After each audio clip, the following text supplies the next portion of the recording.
comentamos antes Vanguard, Citi. Bueno, hay muchos bancos pues, que se están negando a ofrecerle a sus clientes estos ETFs, estos fondos, y vamos a analizar todas estas cuestiones de la mano de Samson Mow, CEO de Yan3.com.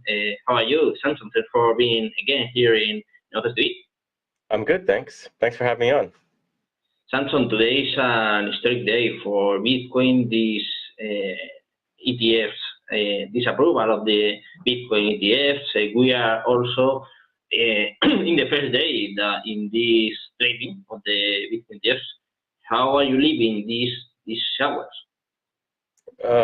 Well, I think today is a pretty decent day.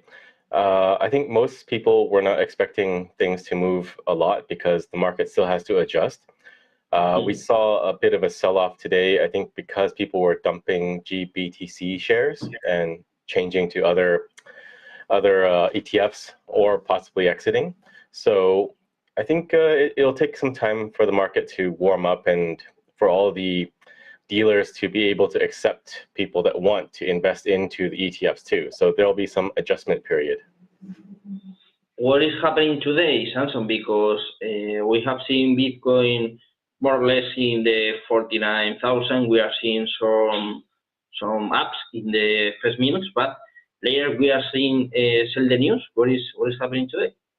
Well, maybe some people did sell the news and that's their loss. But as I was saying, I think there is this period of adjustment where people are rotating out of GBTC, potentially into other ETFs or just exiting completely. So there is this period of market adjustment, and also funds need to be wired and sent into all the brokerages too.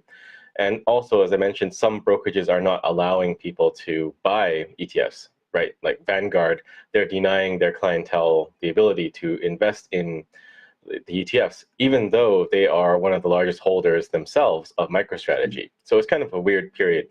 But I think in time, we'll start to see the market go up. I mean, it's back up to almost 47 now. So it's just a matter of time. And if you're a Bitcoiner, you're low time preference, so you're okay with waiting a couple of days. Samson, what do you think about these entities? We are talking about Vanguard. There is a lot of people asking for a boycott against Vanguard. It's not the only one. Also, Citi, we are seeing a little war against Bitcoin and against these ETFs. Did you expect something like this today? Well, there's always going to be people that are still against the Bitcoin and ETFs. I think the Better Markets group are still pushing their narrative that Bitcoin is bad.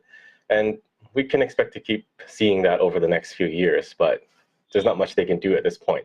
The bull has been released and it's in the markets now, the apex predator, which is Bitcoin.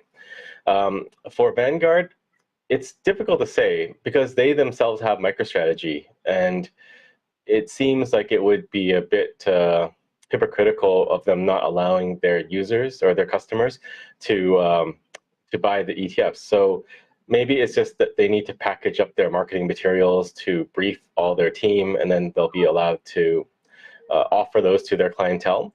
But in the event that that does not happen, I think people can vote with their feet and move and change to Fidelity or someone else. But there is no lock-in. No one has to stay with Vanguard if they don't want to. Samson, what do you expect for this year? Talking about Bitcoin, the narrative is really strong. We are starting with these ETFs, but in less than 100 days, we have also the halving. Probably it could be the better year for Bitcoin. What do you expect? What a price could Bitcoin reach in this year? Well, I've been saying that it is possible for Bitcoin to reach $1 million in days to weeks post-approval and when trading starts. So the timer is on now if it happens. But yeah, this is a very, very bullish year for Bitcoin. It is 2024. We have the halving, or as some people call it, the quantitative hardening. At the same time, we're seeing the Fed gearing up for renewed quantitative easing. So you have this mishmash of Bitcoin becoming a harder asset and then the dollar being printed more into oblivion.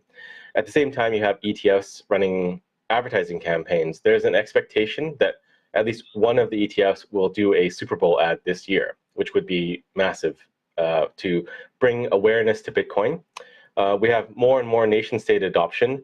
We have the Veblen effect, and that is the effect where as a good becomes more expensive, the more people want it. It's deemed to be a luxury item of sorts. So as Bitcoin price goes up, people will want Bitcoin more.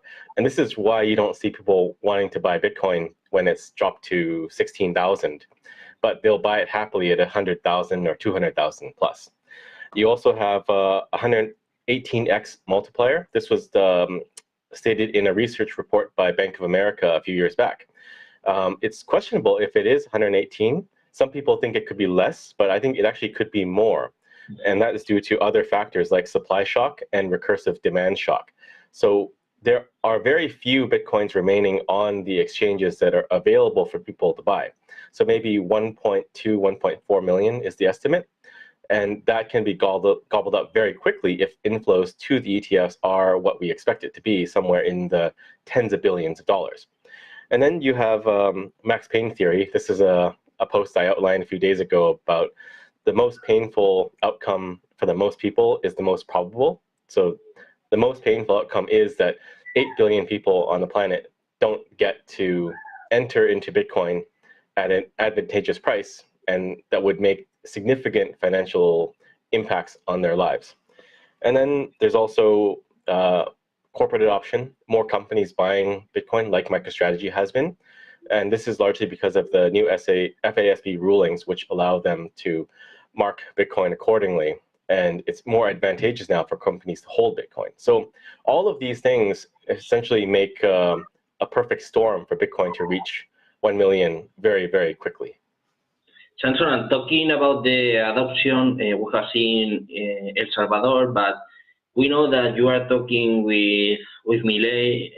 We are really focused about what is happening in Argentina. Can you tell us something? What is happening in Argentina? We could see Bitcoin as a legal tender in Argentina in this year.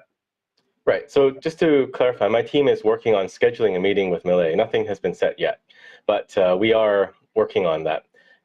In Argentina, the government, Milei's government, has made Bitcoin able to be used because they've essentially deregulated money. So they've passed a ruling saying you can use whatever you like to pay for anything in trade. So people can use dollars freely, they can use USDT Tether, they can use Bitcoin or cows and whatever they like to use.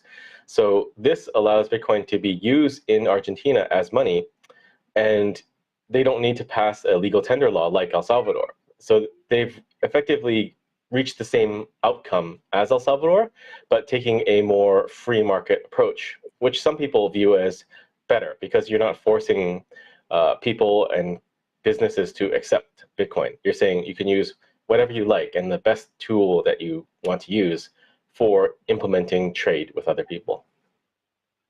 Well, thanks for being with here in Authors TV. Samson is always a pleasure, and more in an historical day like today. Thanks for being here. Yeah, thank you very much. Thank you, Samson. Bueno, José, pues te doy el paso, te cedo el testigo. Ojo con lo que acaba de comentar Samson Mow, que está organizando una reunión con el propio Milei, con Argentina, que está en el foco. Hablabas antes precisamente de la dolarización, lo decía el propio José Carlos Díez. Pues ojo, porque en Argentina te está explicando el propio Samson, que no va a ser una moneda legal porque tiene muchas más opciones, pero puede ser el siguiente foco de adopción de Bitcoin. También el próximo catalizador. José, ahí te lo dejo. Bueno, ahí queda, desde luego la oferta. Algún otro en Latinoamérica la cogería rápido. Sergio, gracias, buenas noches. Un placer, José.